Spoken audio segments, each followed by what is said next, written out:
प्रेम सभी भक्तों को जय माता दी। मैं आपका अपना अंकित शास्त्री और आज का हमारा विषय है पंच भीषम व्रत क्यों करें, किसने की और करने से क्या लाभ मिलेगा। तो भगवान श्री कृष्ण कहते हैं कि जो कार्तिक के महीने में पूरे महीने में व्रत नहीं कर सकता है वो इन 5 दिनों का व्रत करे। जो कार्तिक के पूरे महीने का फल है इन 5 दिनों में आप सभी लोगों को प्राप्त हो जाएगा। बड़े पवित्र पुण्यदायी ये पंच भीषम 5 दिन होते हैं। और इस वर्ष ये पंच भीषम कब से शुरू हो रहे हैं तो 1 नवंबर दिन शनिवार से देव उठनी एकादशी से पंच भीषम व्रत ये शुरू होगा और 5 नवंबर दिन बुधवार तक ये पंच भीषम व्रत रहेगा। पूर्णिमा के दिन इस व्रत का उद्यापन किया जाता है। तो भगवान कहते हैं जिनके घर में संतान नहीं है, पुत्र नहीं है, पुत्री नहीं है, उनके निमित्त भी आप इस व्रत को कर सकते हैं। और इस व्रत को करने से पिछले जन्म के जो आपके बुरे कर्म हैं वे नष्ट होंगे और इस जन्म में भी जो गलती से आपसे बुरे काम हो चुके हैं वे भी इस व्रत को करने से समाप्त हो जाएंगे। विद्या को देने वाला ये व्रत है, बल को देने वाला ये व्रत है, बुद्धि को देने वाला ये व्रत है। महाभारत में इस व्रत का विस्तार बहुत बड़ा है।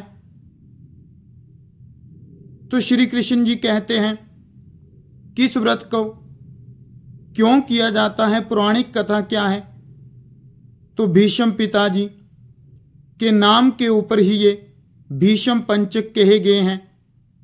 ये 5 दिन पितामह भीष्म जी के कहे गए हैं। तो महाभारत में कथा है जब बाणों की शैया पर भीष्म पितामह लेटे हुए थे और एकादशी वाले दिन अर्जुन से कहा कि मुझे बहुत प्यास लगी हुई है। तो अर्जुन ने संकल्प करके धरती के ऊपर बाण मारा और गंगा मैया प्रकट हो गई और सीधे भीष्म पितामह जी के मुख में वो जल गया, जिससे भीष्म पितामह तृप्त हो गए थे। और श्री कृष्ण जी 5 पांडवों के सहित भीष्म पितामह के पास गए जब बाणों की शैया के ऊपर भीष्म पितामह लेटे हुए थे। क्योंकि श्री कृष्ण भगवान जी ने कहा भीष्म पितामह बड़े ज्ञानी हैं, ज्ञान की बात उनसे पूछते हैं। तो इन 5 दिनों में भीष्म पितामह जी ने दान के ऊपर, धर्म के ऊपर और भी अन्य धर्मों के ऊपर जिस प्रकार से क्या धर्म है, दान धर्म के बारे में कहा, मोक्ष धर्म के बारे में कहा, अनेक धर्म सुनाए। 5 दिन तक भीष्म पितामह जी ने उपदेश दिया। श्री कृष्ण भगवान ने कहा कि हे भीष्म पितामह, आप बड़े विद्वान हो और आपके मुख से हमने ये धर्म के बारे में सुना, हम तृप्त हो गए। तो आज से ये 5 दिन आपके होंगे। इन 5 दिनों में धरती के ऊपर आपको अर्घ्य दिया जाएगा, आपके व्रत होंगे, आपके निमित्त तर्पण किया जाएगा। जो भी मनुष्य ऐसा करेगा उसे मन चाहा फल मिल जाएगा। तो ये भीष्म पंचक पितामह भीष्म जी के निमित्त किए जाते हैं।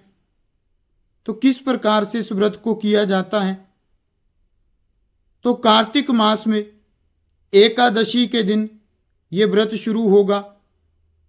1 नवंबर 2025 दिन शनिवार को आप इस व्रत को करने का संकल्प लीजिए। सुबह ब्रह्म मुहूर्त में तारों की छांव में उठकर स्नान करें। स्नान करने के बाद पूजन करें। पूजन का विस्तार तो बड़ा है। एक कमरे में वेदी लगाएं, बीच में भीष्म पितामह जी की स्थापना करें, भगवान श्री कृष्ण जी की स्थापना करें। परंतु इतना नहीं कर सकते हो तो सुबह जल्दी उठकर ब्रह्म मुहूर्त में नहाकर संकल्प लें कि हे भीष्म पितामह, 5 दिन आपके इस व्रत को हम करने जा रहे हैं। जो भी हमारी इच्छा है उस इच्छा को पूरा करना और इस व्रत में कोई विघ्न ना आए, कोई बाधा ना आए, इस प्रकार से व्रत करना। और उठने के ऐसा संकल्प करने के बाद भीष्म पितामह जी के निमित्त अर्घ्य देना।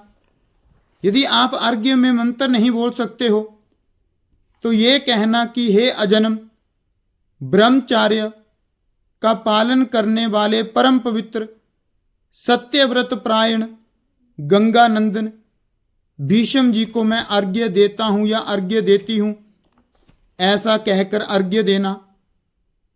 और 5 दिन भीष्म पितामह जी का तर्पण भी करना। भीष्म पितामह जी का तर्पण भी इस पंच भीष्म में कहा गया है। और सुबह भी इस प्रकार से करना और शाम को भी गीता पढ़ना, विष्णु सहस्त्र नाम का पाठ करना, कार्तिक महात्म्य कथा को सुनना या फिर भगवान का नाम लेते रहना। और इस महीने में दीपदान का बड़ा महात्म्य कहा गया है, तो आपको इस महीने में इन 5 दिनों में दीप का दान भी अवश्य करना है। सुबह उठकर संकल्प करके दीप दान करें। हो सके तो अखंड ज्योति घर में जलाएं, बहुत पुण्य प्राप्त होगा। यदि अखंड ज्योति नहीं जला सकते हैं तो आपको घी के दीपक अवश्य इस महीने में इन 5 दिनों में अवश्य जलाने हैं, सब कुछ मिलेगा। तो इस व्रत में क्या करना है, आपको संकल्प करने के बाद भगवान का पूजन करने के बाद, वैसे तो ये व्रत निराहार कहा गया है कि इसमें कुछ नहीं खाएं ना कुछ पिए, परंतु यदि आप कुछ खाना चाहते हैं या जल पीना चाहते हैं तो भगवान ने कलयुग के अंदर नियम दिए हैं कि पूरा दिन यदि नहीं हो सके तो जल पी लो। शाम को गीता पढ़ के या विष्णु सहस्त्र नाम का पाठ करके आपको रात्रि में फलाहार को ग्रहण करना है। केवल आपने फलाहार को ग्रहण करना है, फल को खाना है या फलाहार में जो भी चीज़ें आती हैं वे खानी है, परंतु इन 5 दिनों में अन्न नहीं खाना है। इस प्रकार से ब्रह्मचर्य का पालन करना है, भूमि का शयन करना है, भूमि के ऊपर आपको सोना है, चारपाई के ऊपर आपको नहीं सोना है। तो इस प्रकार से जो भी ये व्रत करेगा भगवान कहते हैं उसे सब कुछ मिलेगा। तो भीष्म पंचक पितामह भीष्म के निमित्त हैं, इन 5 दिनों में ये कार्य अवश्य करें। भीष्म पितामह जी के निमित्त अर्घ्य दें, अर्घ्य में जल डालें, गंगा जल डालें, चंदन डालें, पुष्प डालें, चावल डालें।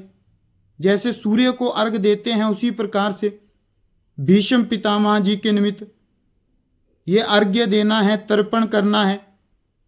हो सके तो शास्त्रों में कहा गया है भीष्म पितामह जी के निमित्त श्राद्ध भी आप उनका कर सकते हैं। इससे आपके पितर भी तृप्त होंगे, भीष्म पितामह जी भी तृप्त होंगे और आपकी मनोकामनाएं भी पूरी होंगी। तो इसी प्रकार से आपको ये 5 दिन व्रत रखने हैं और पूर्णिमा के दिन इस व्रत का उद्यापन करना है। उद्यापन कैसे करें कि ब्राह्मण को अपने घर बुलाएं, जोड़े के सहित ब्राह्मण और ब्राह्मणी को अपने घर पे बुलाएं, उन्हें खीर का भोग दें, खिचड़ी का भोग दें, साथ में जो भी आपकी इच्छा हो वो पहले उन्हें जिमाएं, उनको दान दक्षिणा देकर विदा करें, फिर इस व्रत का उद्यापन करना चाहिए। तो इस प्रकार से ये भीष्म पंचक का व्रत है जो हर प्राणी को करना चाहिए, मन चाहा फल प्राप्त होगा। और इस 5 दिनों में दीप का महात्म्य बड़ा कहा गया है, तो इन 5 दिनों में हो सके तो अधिक से अधिक दीप दान करें, सब कुछ आपको प्राप्त होगा। इन 5 दिनों में कार्तिक के महीने का पूरा फल आपको प्राप्त होगा। तो इस प्रकार से ये व्रत की विधि है। यदि आपको ये वीडियो अच्छी लगी हो तो चैनल को शेयर करना, सब्सक्राइब करना, कमेंट करना। सभी भक्तों को जय माता दी, सह प्रेम, जय श्री राम।